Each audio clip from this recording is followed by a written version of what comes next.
this is Catherine O'Connell and welcome to Lawyer on Air. If you are looking for inspirational stories about women in law, then this is the podcast for you. Join me and my lawyer ladies as we enjoy a glass of wine after a hard day at work and talk about the world of women in law. It's my passion to share stories of amazing legal ladies who are working as in-house legal counsel, who have law firm roles, who are leading on boards, and who are doing law differently. From time to time, I will also invite special guests on the show to share their insights on legal recruiting and tips for getting hired as a successful lawyer in Japan. I hope you will enjoy getting to know these amazing women who I am so proud to share a profession with. I'm glad you're here and I hope you enjoy the show. Hi everyone, welcome to another episode of the Lawyer on Air podcast. I'm the host of the show, Catherine O'Connell. In this podcast episode, I share with you another diverse story of a woman lawyer working in Japan. What I've learned from my career in law so far is don't just ask questions, come armed with solutions. Well, those are the words of Andrea Sanada Ng, who is my guest today on the Lawyer on Air podcast. Andrea is an associate at K&L Gates in the Mergers and Acquisitions practice group. She was born and raised in Toronto, Canada, and completed her Bachelor of Arts Honours in Political Science from the University of Western Ontario and earned her Juris Doctorate from Michigan State University College of Law, and then was admitted to the New York Bar in 2017. You can check out Andrea's full bio in the show notes. On this episode, Andrea shares how, after some twists and turns, she went about securing an in-house position, eventually landing a very cool job at Sega Sammy Holdings, who are one of Japan's biggest entertainment and gaming companies. You'll hear how after 4 years as an in-house legal counsel and concentrating on commercial contracts and intellectual property, Andrea then decided to make the jump into BigLaw and joined K&L Gates in February 2022. How exactly did she do that? Well, she shares the way she did. So you too can do it if you are thinking of being brave and adventurous, jumping from in-house back to BigLaw. You'll also hear how passion for pro bono and volunteer work is a driving force for Andrea, stemming from a comment from her mum when she was a young kid. And Andrea also shares her hot tips on food, travel, and all things Japan that she loves, as well as other fun facts. Well, here goes. Hello, Andrea, and welcome to the show. Hello, Catherine. Thank you for having me. So glad you're here. Let's start with our opening question, which is, if we were meeting up in person for a nomikai or drinks, where would we be? Do you have a favorite wine bar or restaurant you love to go to? And what would be your choice of beverage off the menu? Ooh, that's a hard one. It really is. I mean, especially with the last 3 years, I've generally been meeting everyone for breakfasts That's a good idea. Yes. Yeah, just because things are not open as late. Previously Japan had limited opening hours. But prior to that, I probably would defer to your choice of a place, and my choice of drink would just be a gin and tonic. Do you like the old, old type of gin, the traditional sort of gin, or do you like that new sort of herby, boutique-y kind of gin? What do you like? I actually like the traditional type of gin. Ah, yes. Yeah, the new, the craft gin that's really popular in Japan. Yes. They're really nice, but a little bit too fruity. I see. You like a more of a dry, traditional gin. Yes. Got it. Yes. Ah, interesting. Okay. Well, we can find a place to do that. Let's try and do that as soon as we can in the coming months. That would be great. We should. Yeah, or breakfast. I'm up for breakfast too. But no gin at breakfast. No. All right, well, let's get into it. First, I want to ask you a little bit about your background and your career. And if you think back to when you were a child or even young adult years, can you think about what kinds of careers you might have been thinking of or dreaming of? Yes, I want it to be quite literally Indiana Jones. I thought he had the greatest life. He was smart but adventurous and got to see the world, and that was my dream. That is very cool. And you didn't even think, hey, he's a guy. You just thought, I can do that job. Yeah. Wow, that's so fun. It's interesting. What happened? What when you told people about that? What did they say? Well, as a child, people were indulgent. I don't think they thought I meant it literally until maybe middle school, and then high school. And everyone's like, wait, what do you mean you want to be Indiana Jones? You want to be Harrison Ford? You want to be an actor? And I was like, no, I want to be like him, an explorer, an archaeologist. And so, you have actually gone on adventures during your career, and we're going to talk about that. But you spent your formative years in Canada, right? Yes, that's So correct. tell us a bit about that, growing up in Canada. Yeah, it's a lovely place, very outdoorsy. I didn't realize that until I moved to Japan, just how our school curriculum really does emphasize on being outdoors, and that kind of related to growing up and going out with friends too. And I don't mean outdoors like we're all campers or hikers. I mean just being outside and enjoying the sun and enjoying the fresh air and planning activities outside. Like even if it's like drawing outside or sitting outside on the curb with your friends and talking. Yeah, it's so true, isn't it? Right? I think of New Zealand in that way as well. We'd sit outside and have our lunches, whereas when you think in Japan, they always sit inside no matter what and have their lunch, don't they? Their school lunch. Right, right. And it seems a bit odd to just be outside on the street. It seems like loitering in Japan, right? But like where we're from, I think like it's more like a child activity. That's where you hang out. Where else would you go, right? But the Right. front And why lawn. would you sit in the classroom when you're there the rest of your day? So it, Yes. it makes sense. But it's interesting how we've grown up in different environments to what is traditional in Japan. So when then did you come to Japan? So I came to Japan the first time around right after I graduated university. Right. And I actually graduated right around the big housing crisis of 2008, 2009. There was no real jobs in North America because of the recession. So I decided to come to Japan and do what many people do, which is seek a venture through teaching English. Aha. And I did that for about a year and a half, went back to Canada, start working at the banks, and then realized this isn't it for me. And then went to law school and then came to Japan in 2017. Oh, okay. So your undergrad was not in law? No, it wasn't actually. It was in political science and history. So Ah.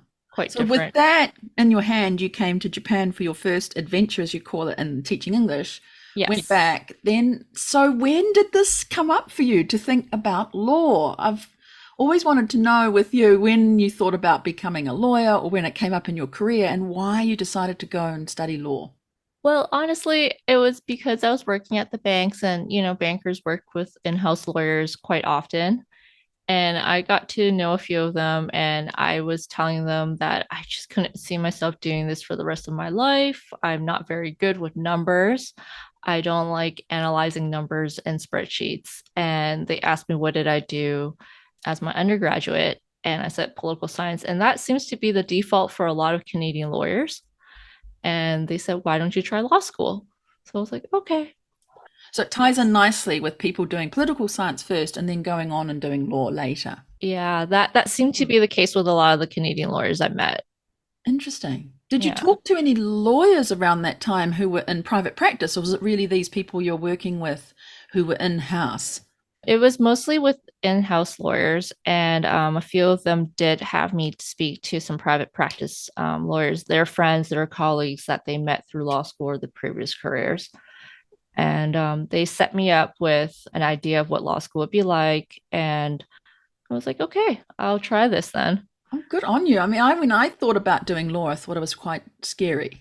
Who did law? Who were lawyers in my community? I didn't really have any role models or visuals of who they were, only people who were on TV and TV shows that were around lawyers. So, how did you get yourself to just go with the flow and say, yeah, I'm going to do it? Sounds like you didn't maybe have such an apprehension about doing law itself. So this is maybe one of my bad habits or bad traits. I don't give a lot of thought before I make major life decisions. Uh, it just sounded like a good idea at the time. The Hmm. people I met were lovely people, and they seem to really enjoy their careers. So I was like, well, you know what? I don't want to be here, and that looks really good. So let's give it a go. So how was it those years in law school? Extremely intimidating Uh-huh. because I had been out of the student life for quite a few years already, maybe like 3, 4 years. So I had to get back into the habit of studying. And studying at law, like at law school, is quite different from undergraduate. It's quite a commitment. So that was when I was started thinking, did I do the wrong thing? Did I do the same thing I usually do and jump into things without thinking about it? And there's a lot of second guessing. Right. And I Yeah. think too, when you've gone from working and receiving an income to going back to or starting being a student again, that's hard as well, isn't it? Not having the flexibility of just doing your job, going home and doing anything you wish. You've always got to study when you're a student. Right. It was really difficult because I did have to ask my parents for some help, like here and there. And that was also difficult too. It was adjustment. And there were times where I was thinking, like, oh, what if this doesn't work out? And now I'm, in my late 20s and asking my parents for help. Like, how's that? How are they feeling? Is that a burden on them? So there's a little bit of pressure and a lot of like Mm, second guessing. right, I see. So how then was it as you moved your way through law school? Was it 3 years, 4 years? It's 3 years. 3 years, Yes. okay. And so you're getting towards the end, and Mhm. but during that time, are you also talking again with those in-house lawyers that you met or any other lawyers to help you sort of solidify what you want to do when you graduate? No, I actually unfortunately lost contact with those first couple of lawyers that pointed me on this path, partially because I ended up going to law school in America instead of staying in Canada. So Hmm. I think that was part of it. I didn't quite reach out to anybody else while I was in law school. I was just really focused on academics there. We did have a great counselor and some alumni that we could talk to. And of course, the professors are there, but anyone outside of that network, no, not really. Okay, so then you graduated, right? You've got Yes. through your first adventure doing law, and then what happened? What did you take as your next steps after that? So I decided I wanted to do pro bono, not pro bono, sorry, public service work. Public service, And okay. yes, so I looked at Atlanta and New York. I worked a little bit in Atlanta before I got barred, and I decided to sit for the New York bar instead because I thought that would translate better if I were to move around back to Canada or internationally than a Georgia bar, just because like people sometimes do look at like cities that they know well, right? So I went to New York and then I looked into public service like legal aid or public housing. And Mm. then I suddenly had the urge to move to Japan. We're going to come to that. We're going to come to that, but I'm wondering why you chose public service because it's not, shall we say, regular or traditional or common, perhaps. But this might be a thread through all of what you do. But interesting that it wasn't hardcore, deals or litigation or something like that. You chose public service and housing. What triggered you to do that? I'm not quite sure. Maybe I just thought at that time I was like trying to link something to what my undergraduate studies were focused on. And my undergraduate studies in political science was really focused on refugees and displacement of women and children from war or like political asylum. Mm. So I think I just kind of wanted to try to work with something using that degree as well. Since when I was at the bank, obviously I had nothing to do with that, right? I was just a number cruncher, paper pusher. And I think that's where it came from. Yeah, right. I see. But at the bank, you would have had the lack of that, obviously, the access Right, to finance for such displaced people. right. And in a way, that ties in. Okay. So, did you then work in that area before you came to Japan? Briefly, not quite with women and children per se or refugees even, because I realized afterwards when again, this is my fault because I jump into things without planning, that most of those careers have professionals who have advanced degrees and dedicated their life to studying and researching these topics. So I looked elsewhere to other types of nonprofits. I worked for a little bit with a Lawyers for the Arts group, and then I looked at like local legal aid kind of groups. And then Mm. eventually I found a lawyer that used to work closely with my law school who was working with research on women and children issues all over the world. And at that moment, she had a project in Africa and she asked me if I would help her. And oddly enough, that was a remote position and it was only Mm. part time. Right. So I was like, that sounds great. Let me try that. Let me try to, build a little bit of expertise on that, get some experience as well. And maybe that would be my way into public service. Did you do that? End up doing that project then, helping her?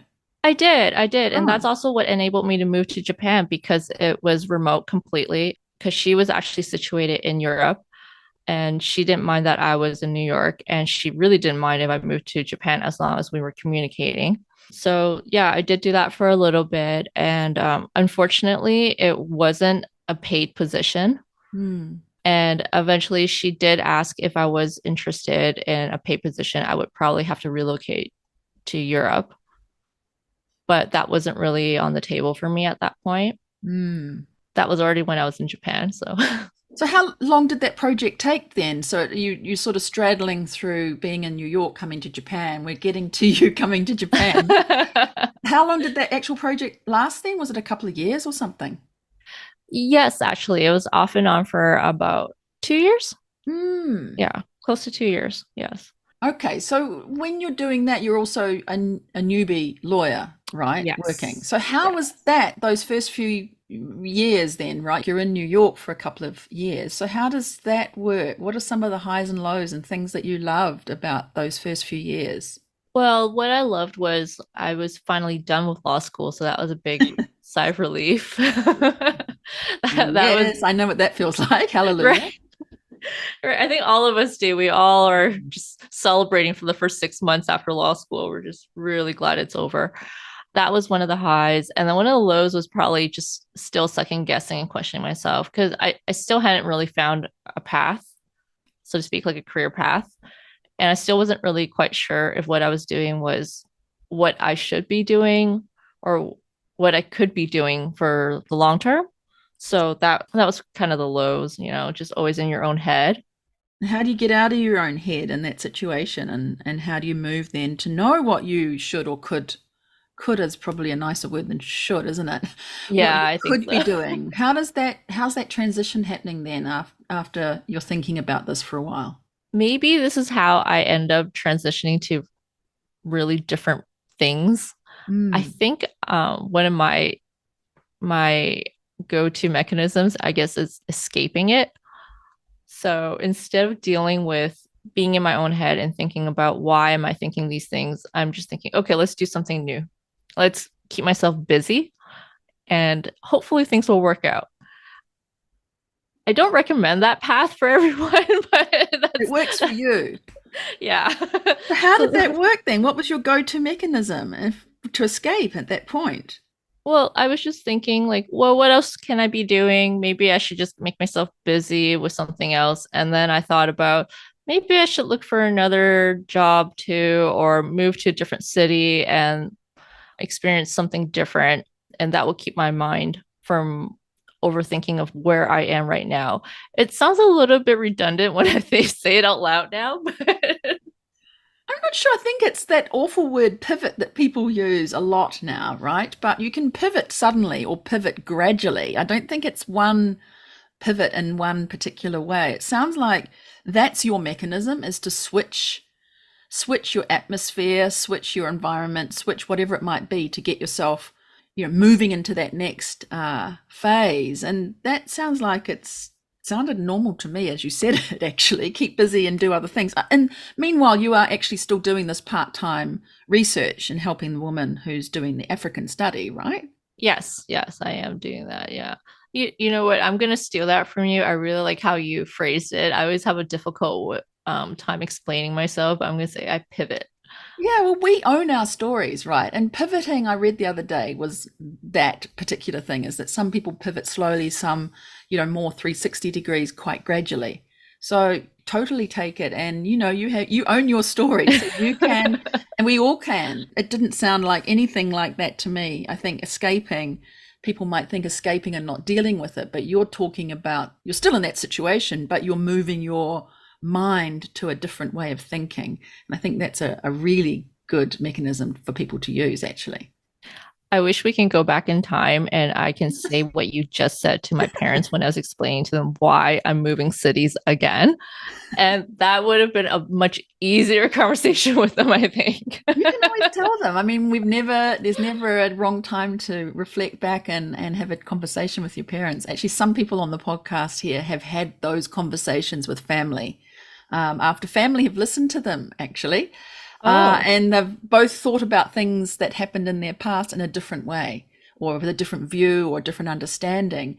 And it's through chatting on the podcast and chatting later that they've found an understanding. So you never know, that might happen. I love that idea of asking them to listen to this. I didn't even think Yeah. about that. Oh, yes. You know Oh, what? yes. You've I'm got to gonna do send them a that. link. And shout out to your parents, who I know will be listening right now. And so, Oh, Mom, hi, Dad. yay, let's think then. Where are you going to then? So you're thinking about all this sort of moving yourself, keeping yourself busy, Right. shifting yourself. And so you literally do shift to another city. Yeah. Yes. Tell us about that. Wow. Yeah. 'Cause I'm sure that's a big story.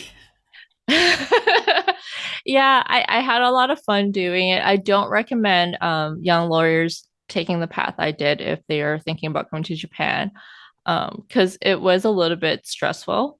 Because while I did shift cities and after the first couple months of newness wore off, I was kind of in the same situation of what now?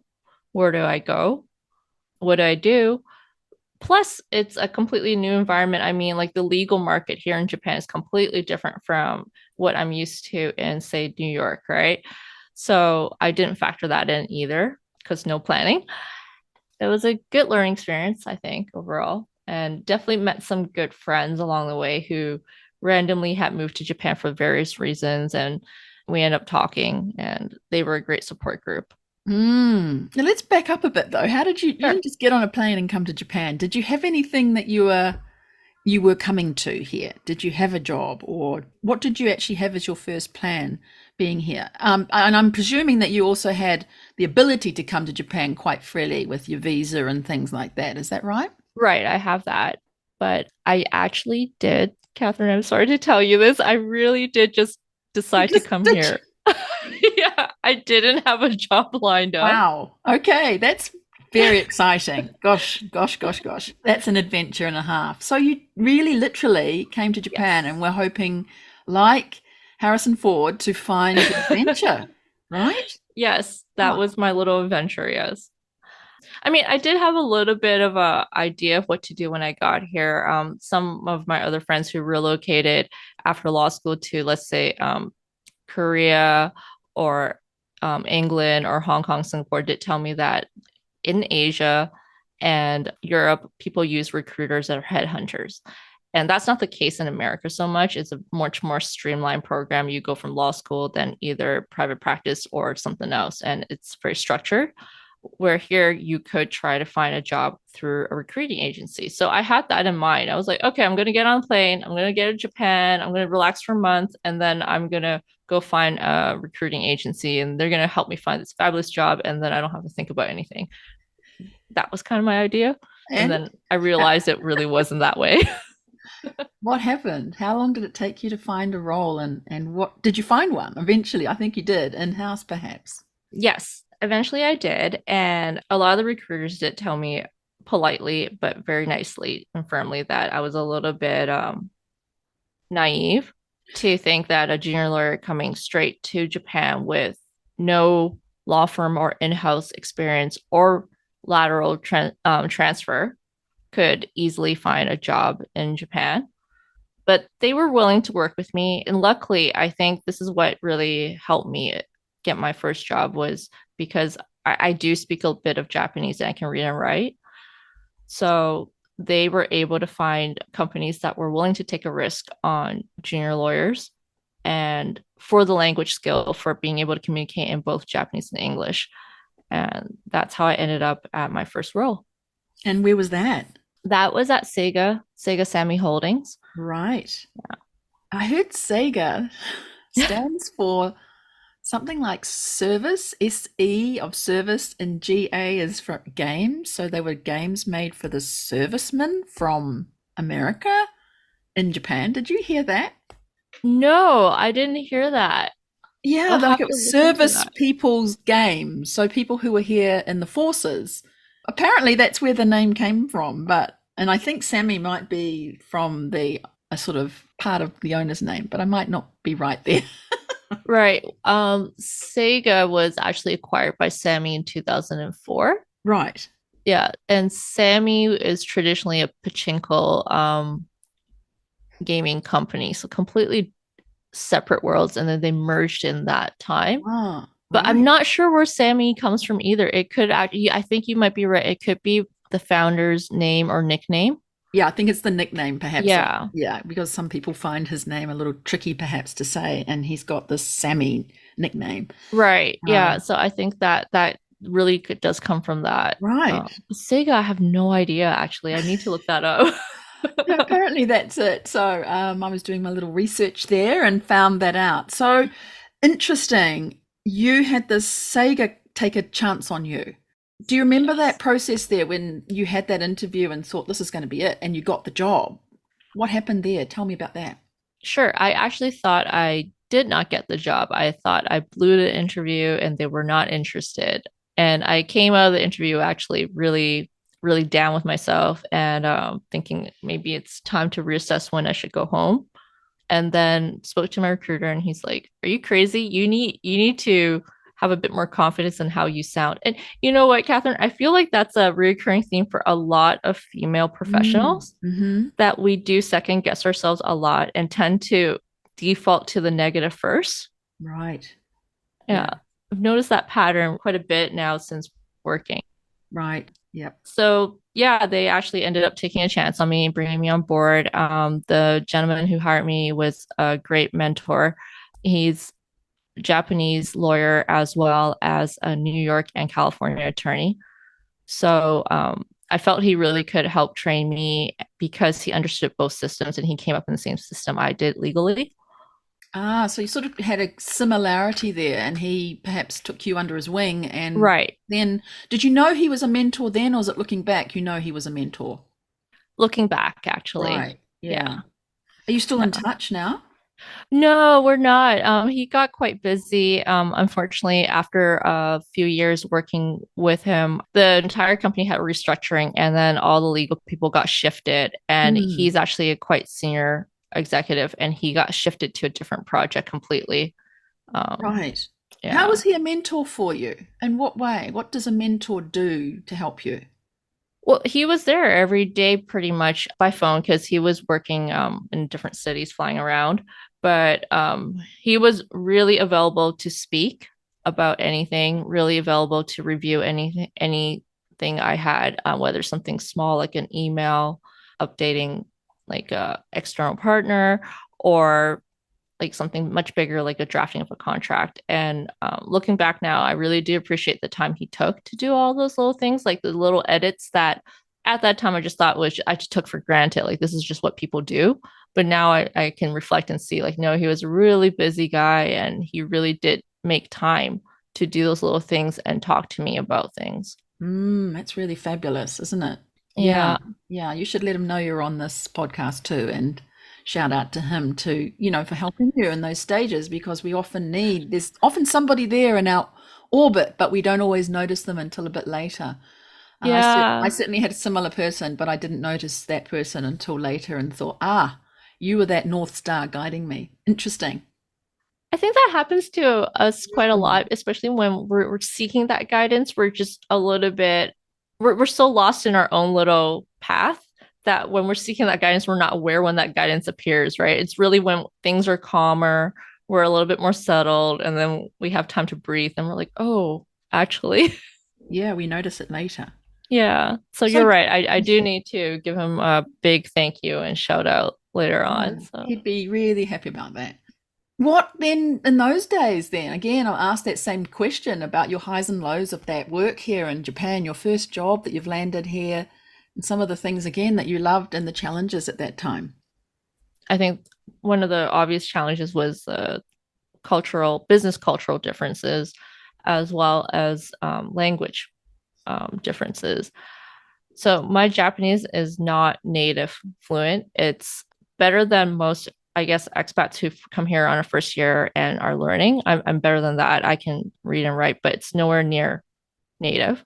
So having to learn Japanese greetings on emails as well as speaking to people, that was actually the bulk of my first half year. That made me question if I really made the right decision because it didn't seem like I was working in law. I was just like, oh, okay, I'm just writing emails and talking to people in meetings, but I'm not, as a junior lawyer, you get in your head, you think, oh, a lawyer means drafting contracts all the time, right?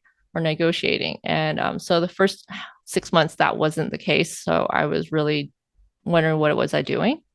Mm. But then I realized that I was learning. It was like I can't even remember the aha moment, but I had an aha moment where somebody else came to me and asked me something, and I was able to just like explain what the project was and what we were doing and who the people that they should talk to were. And I was just like, oh wait, I am doing something. I'm not just a cog in the machine. You're an important cog, right? And that's, I think, we do have that aha moment. And so much of law, so-called law work in your first years is absolutely nothing to do with the law. You might, for example, for me, going into court here and there, and I'd think, oh, now I'm a lawyer.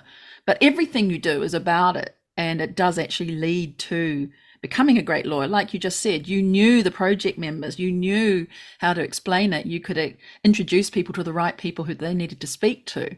And that's all part of, I think, lawyers' work is to coordinate in that way. Definitely. I Yeah. realize now that like a Mm, major part of whether private practice or in-house lawyers is project management for sure. and Definitely. managing expectations. And I didn't realize that's what I was learning. And a lot of learning I realized too is through osmosis. But because when you're in it, you don't realize because coming out of school, you're kind of structured. You're thinking like, okay, today I'm learning. Today I have homework. This is what I'm doing. But when you're working, it's not like that. No one's going to tell you, hey, Andrew, I'm teaching you something. This is what you're learning now. Or hey, this is work related. Please pay attention. Like nobody gives you that guidance, right? So you just think you're doing all these things that are meaningless and you don't realize that, oh no, this is part of it. This is part of the bigger picture. I just don't see the bigger picture yet. Yeah, that's right. And we're seeing the little trees, not the whole forest. Right. Yeah. Interesting, right? So from in-house there at that role, you then jumped into private practice, I believe. And let's Yes. just say that's not the path that many people are adventurous enough to take. So usually people take the other way, which is private practice to in-house. So I'm really curious what led you to go then to do a private practice role. Yeah, sure. So, because there was some restructuring at Sega, and my mentor got moved to a different project, which is a great project, but it took up all his time. I felt like wasn't getting the guidance I needed to grow. At this point, I was maybe like 3.5 years out, maybe 3 years out of law school, so still quite junior. And I realized that Sega was giving me a lot of opportunity, a lot of projects to work on and take the lead. But it scared me a little. I didn't want to be the person who was taking the lead, but pointing the ship in the wrong direction. And I thought I needed to go and really look for another mentor, so to speak. And where else do you look for mentors? But, like a private practice, a bunch of lawyers who are well seasoned, right, with a lot of experience. So that's what led me to look at private practice. All right. So you didn't think about, oh, I haven't been practice private practice before. Nothing sort of crossed your mind there. It sounds like a theme that's coming through for you is that you just thought, well, I need that, so I'm going to go and get it. Oh, Yeah, yeah. that's brilliant. And then did you talk to the same recruiter again? Actually, no, somebody else found me, a very lovely recruiter. And she was a lawyer in Australia. And Mm. then she came to Japan and then she became a legal recruiter for a boutique legal services company.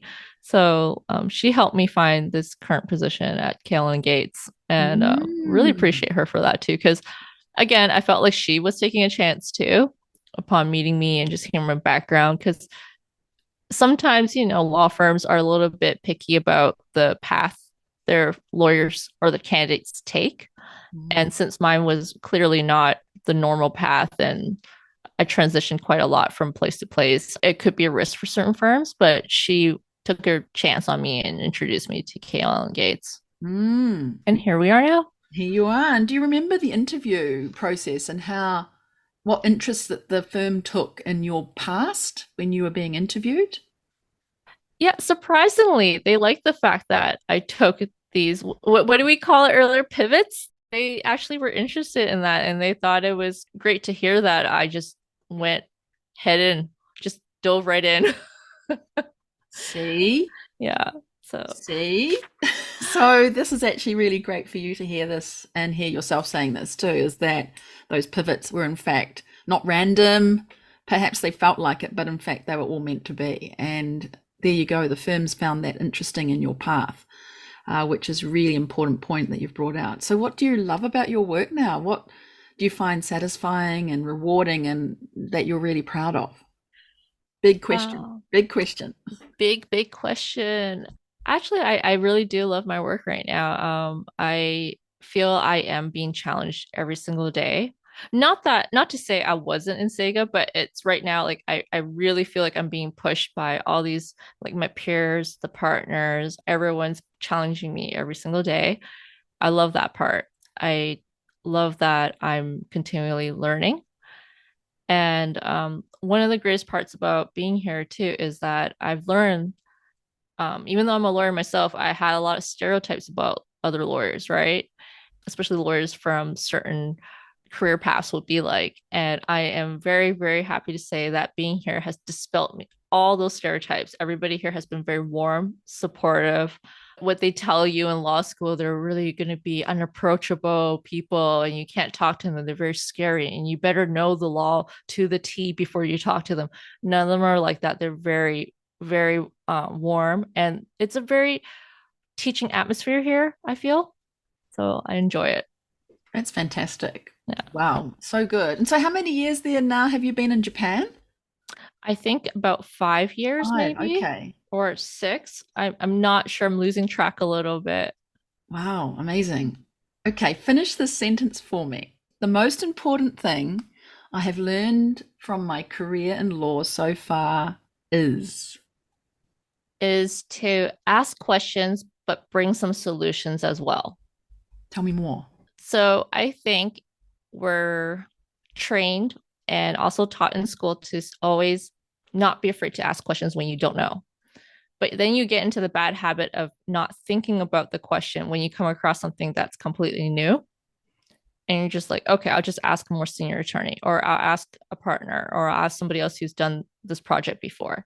But once you hear the answer like that, you're never going to remember it and you're never really going to learn or apply it properly.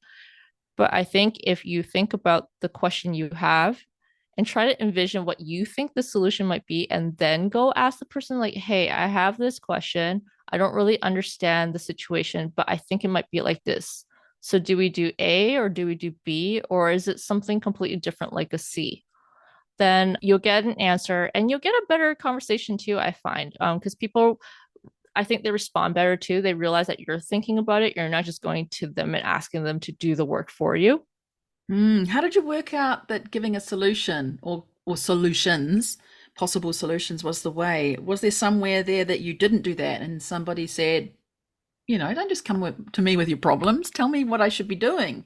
Or was there something like that, or did you figure it out somehow? I think it was actually when somebody else a little bit slightly more junior than me came to me and asked me a question. And in my head, I didn't say this to this person, but I got frustrated, like, oh, didn't you think about this first? Then I was like, oh my God, I do that too all the time. Yeah. Interesting. Yeah. So it was one of those type of moments. It was a little bit of both. Like, Like a oh, reverse mentoring. You're like, oh my God, I do that too. So yeah. very interesting, really great information there. Thank you so much. And I think also we can't really talk about Andrea unless we talk about what you do outside of the law, but it's related to the law. Mhm. You do lots of volunteering, and you have done beforehand, before coming here too. Supporting and engaging those people who have had discrimination or exclusion. Lacking the access to resources. And I think you did some work back in Toronto. Have I said that right? Yes. Toronto, like you say that. Toronto, as we say in New Zealand, but back in your home country. And then I think also some work that you were doing when you were at Arts New York. Tell us a bit more about that and why you got that interest in volunteering and how it sort of relates now, because I know you're also signed up as a volunteer for Women in Law Japan. Yay. And you're doing Yay. that. So tell us what it is that drives you to that, and would you recommend that for other lawyers to be thinking about to volunteer their time? First, definitely, I recommend it. I recommend it not just to lawyers, but to everyone and anyone. I think it's a great use of time to help out. You do learn a lot about yourself, aside from learning about other people that you inherently meet in these types of ventures. And what drove me to volunteering and participating in these, I think it was actually a conversation I had with my mother when I was really in maybe like middle school, going into high school, and I threw a temper tantrum because I couldn't get what I wanted. I can't even remember what it was, but I just got really mad. And then my mother just basically she set me straight and just like, you don't even know how good you have it. And that's basically how I got into thinking about, oh, there's other people that maybe need some help too. I don't know if that's quite the answer you were looking for. No, I it didn't is. really It's think great, about isn't it it? too much, Sometimes it but comes from a place where we don't even expect it, and your mum sort of said, you don't know the half of it, how good you've got it. It's a difference between someone saying that and you connecting that to doing something about it.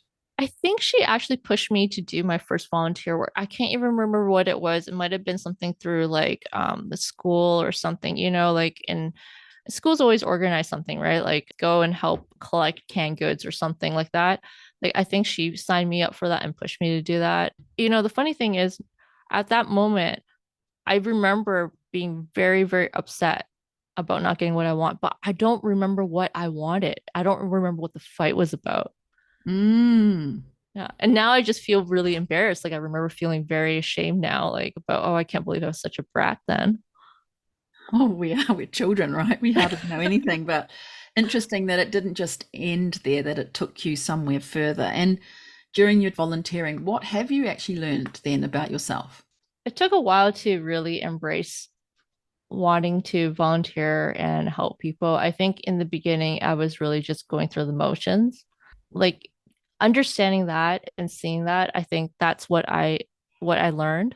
I think like learning to self-reflect a bit more deeply, if that makes sense. Like having to recognize why I do something or don't do something. That's been one of the processes that I've learned through volunteering. And you would recommend it to other lawyers to volunteer their time? Yeah. Yeah, And other definitely. people generally. Yeah. Yes, definitely. I mean, part of it is learning self-reflection, but the other part is obviously is learning about other people's lives, right? And other cultures too, as well. Because you do meet other volunteers or the people you're working with, or just the environment you're in. It just really opens up your doors to different views. What are you enjoying now then, working with Women in Law Japan? Can I ask? Yes, of course. No pressure. Yeah, I think one of the best things about Women in Law Japan is again meeting different people and just learning and listening to different people's lives and motivations for coming to Japan or volunteering. And it has a little bit of a humbling effect because it reminds you that, yes, you are your own narrative in your story, but the world is not built around you. You are part of that world. Yeah, absolutely. Yeah. So I Absolutely. do love that. I love remembering that and reminding myself and being reminded by the women that like we are part of a community Mm. and we're not an island by ourselves. Like, I know that's a bit cheesy, but No, it's true though, right? And with that group, you've got all people with all different pressures and abilities and time that expands, and other people who don't have time. And it's just an interesting concept, right? When you're working all as the same lawyer, shall we say, but all doing different things in that place. I think that's great. Well, thank you for that, because I'm certainly not the owner of Women in Law Japan. I'm just a facilitator, but I love seeing how everybody interacts and the pieces come together. And that's really fun. And I think you're right, the humbling effect is really important about volunteering, and that the world does not revolve around you, that others need your help. I actually feel volunteering is a place you can actually find your superpower. Oh, wait, explain. That's really Because I wrote interesting. that down as you were talking. Really? The way that you can help people, you find out that is the way that you interact with others, and the way that you can guide them or inspire them is actually the place that you can find that's one of your superpowers, that you can help people do that. And a superpower is not something that you can say turn water into wine, right? It's not like that. Right, It's a very innate right. thing that is just actually part of you that you underrate, that you never really thought about, but it's actually the thing that helps other people, and not everybody's got it. That's a superpower, I feel. I love that. Can you please bring that to our next event or meeting and explain that to the rest of the group? I think everybody would love to hear that. And I think everybody would love to, Mm, self-recognize and be like, yeah, oh, hey. yeah, exactly. I will do that, I promise. All right. Anything else you wanted to talk about around volunteering? Do it, everybody. Anybody Okay. who's listening, do it. All right. And anything else then, in your opinion, what are things that are, really, really important as personalities or strengths as lawyers that we need to be, doing or having or cultivating? And I'm really asking you this question for those lawyers or young lawyers or students who are coming up in the ranks, what you think would be the advice for them to sort of try and cultivate as they're coming through. Yeah, I think listening, that's something that's really important. In law school or any professional school, we're really taught to put yourself out there and really advocate for yourself in terms of skills and what you want to do, which is great and what we need to continue doing. But I think sometimes along the way, we forget to listen. And that's a skill that we end up having to relearn once we're working. Brilliant. And what's one big piece of advice that you'd offer up for young people thinking like you were, coming to Japan to do a law career? Do more research than I did. No, but seriously, maybe reach out to some people who are actually in Japan first, going through LinkedIn or their alumni associations and hearing about their past and seeing if there's maybe something through their schooling or maybe their existing work that can help them with getting their foot in the door first. I do think the thing that set me up for success was probably I did have some language skills. So some people who don't have those language skills definitely, I'm not saying learn Japanese in like 6 months, but more so do some research with who you may already know that's in Japan, connect with them first and see if they can give you some more guidance and advice. Mm, brilliant. Any career advice then for women lawyers in particular? Yes, actually, stop doubting yourself. We tend to always think the negative first coming out of an interview, or we reread our emails like 10 times, whereas it may be a male counterpart may not. They just shoot the email off. They won't doubt themselves as much. So I think for female lawyers, just be a bit more brave. I don't mean to be overconfident, right? But don't be arrogant, but just be a bit more brave. And you have this, you got this. Just give it a go. Just try. Great. Have you got younger lawyers in your firm that you are also able to tell them these kinds of things?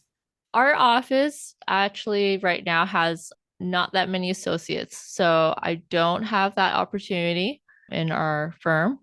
Do you have one or two friends from my volunteering days in New York and Georgia, and they're thinking about law school, and one's in law school, so we do have these conversations. And Great. actually, Ramade Fields was kind enough to speak to one of them for so Great. shout out to another woman in law Japan Exactly. person. Aramide back in the early days of this podcast, nearly 2 years ago, Yes. talked about those things. Oh, that's Yeah. brilliant to hear. Lovely. Wow. Okay. Then, just as we're winding up, a couple of things there about future of law, what your ideas and thoughts might be as you see in your field or in general in law in the next few years or so? I think the future of law is going to incorporate more technology, especially AI. I think a lot of people right now are worried that there's going to be all these AI programs, ones that are already out, that's going to replace lawyers. I don't think that's the case. I think it's more about lawyers having to learn how to use these new tools to better their practice. So I think there will be a little bit of an upheaval, but I mean, it's probably the same as back when people were introduced to from typing on typewriters to using a word processor, right? Like I think it's just one of those transitions, or billing instead of by hand and using a program. It's Mm, just going to be a bit of an upheaval for like a year or two, and then everybody will forget about the whole fuss and just move on with the new technology. yeah. Okay, that's interesting. I've seen so many graphics or pictures of robots with wigs on, lawyers' wigs or judges' wigs, and it's quite crazy some of the things you're seeing right now. But there really is the human side of lawyering that I don't think can be taken away by AI No. or tech. But I agree with you with it being a tool to help us practice better because we can be quite inefficient as lawyers. And so anything that brings in efficiencies, I think, is a brilliant thing. Right. It's kind of like, when the internet was late 1990s, when everybody was like, "Oh my God, what is this? This is completely useless." Or and then there's some people who are like, "Oh, this is going to take over the world and like Mm, put people out of jobs." But here we are now, 2023, and it's just part of our daily lives, part of our work. It's a tool we use. And I think that's just really what AI technology will be in the legal field. It's the same thing. People are just mm, a little bit fearful and just thinking it's going to replace them, which, like you mm. said, it wouldn't happen because we need that human touch. Yeah, So I yeah. think it's just more about us growing and readapting to new technology. We can't turn away from it, Yeah. right? Even Chat GPT, is that right? I don't even think it's getting to the human side of things yet. So, Right, yeah. right. And one other question I have for you is if you're doing a project of some sort and you could remove all the barriers or constraints from that project, what would you do or want to be known by having done this project?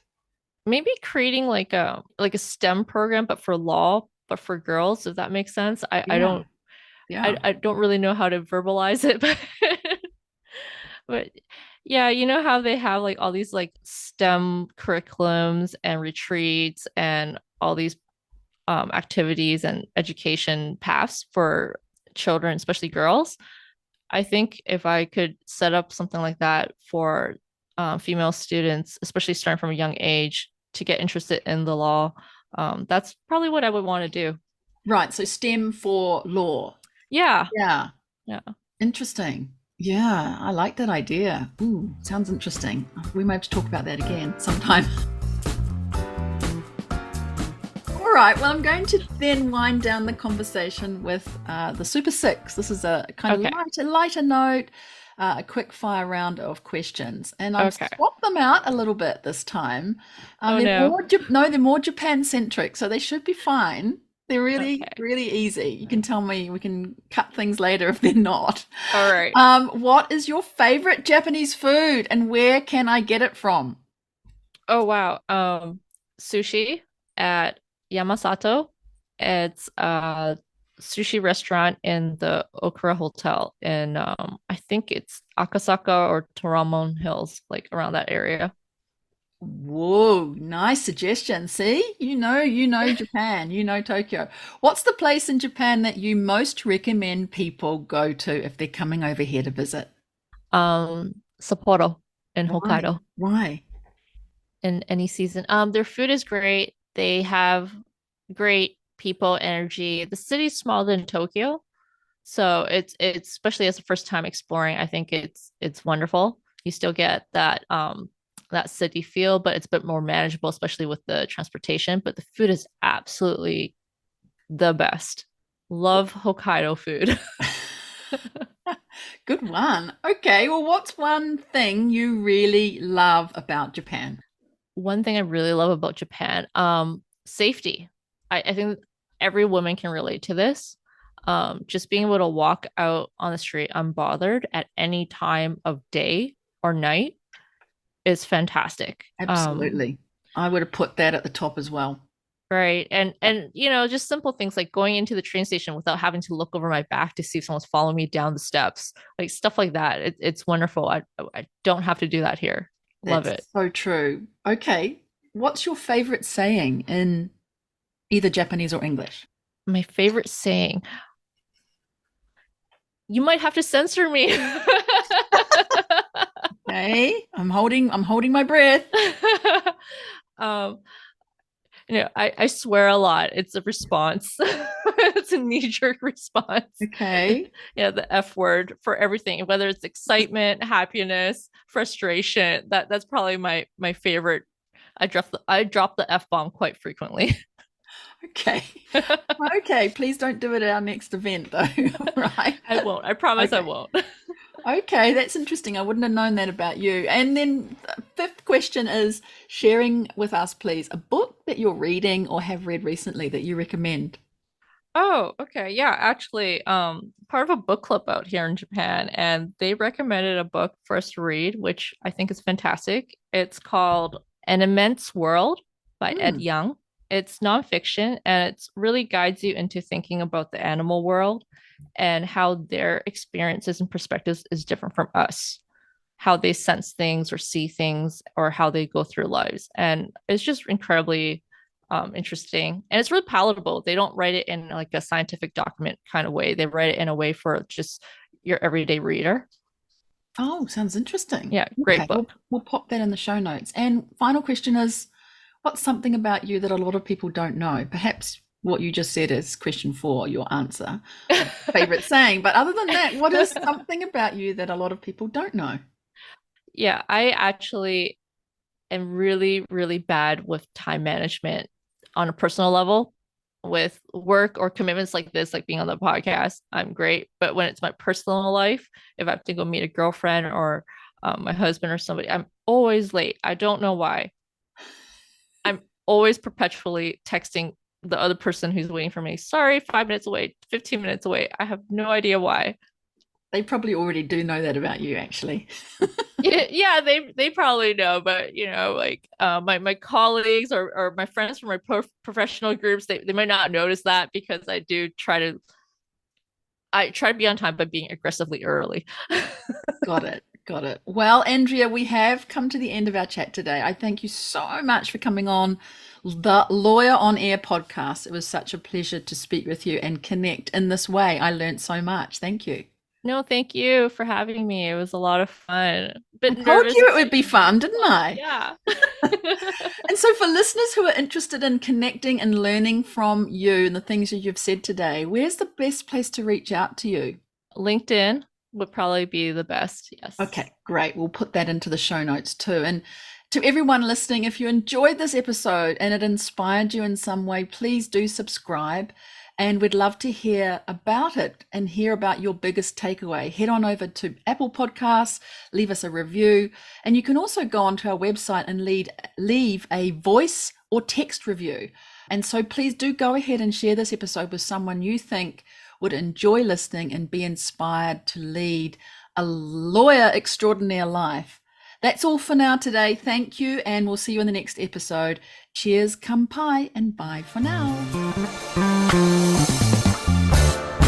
Thank you so much for listening today to this episode of Lawyer on Air. I really hope that you were inspired by the story you heard and that you discovered something new about women in the law. Please subscribe to the show so that you don't miss future episodes. And if you can think of even just one person to share this episode with, that would make my day. I invite you to connect with me to talk more. Jump on over to LinkedIn or Instagram where you can find me, or send me a message via my website contact page. That's all from me today. I look forward to seeing you right here on the next episode of Lawyer on Air. Cheers, kampai, and bye for now.